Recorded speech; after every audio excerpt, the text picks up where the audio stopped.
Hello, আসসালামু আলাইকুম। কী অবস্থা সবাই? কেমন আছেন? আশা করি ভালো আছেন। নিয়ে আসলাম একটি ব্লগ। মাওয়া চলে আসলাম ইলিশ মাছ খেতে। ইলিশ মাছ নিলাম একটি, পাঙ্কাশ মাছ, নদীর পাঙ্কাশ। যে বাইকে দিচ্ছি এখন কাটার জন্য, বাইক কাটবে।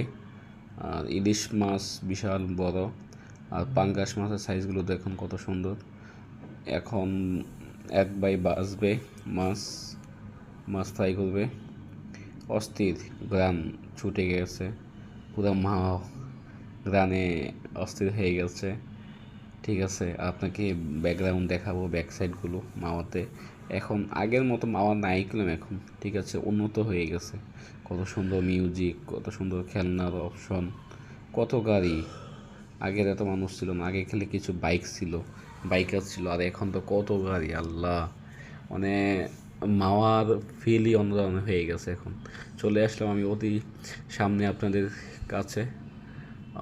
এতক্ষণ বাহিরে ছিলাম। দেখেন আমাদের মাছ ফ্রাই হয়ে গেছে। ও মাই গড! বেগুন, বেগুন ফ্রাই, ইলিশ মাছ, মাছ ফ্রাই। এটা লেজে ভর্তা, এটা স্পেশাল ভর্তা, ঠিক আছে। যা যা খেতে চান চলে আসুন মাওয়াতে। ওকে।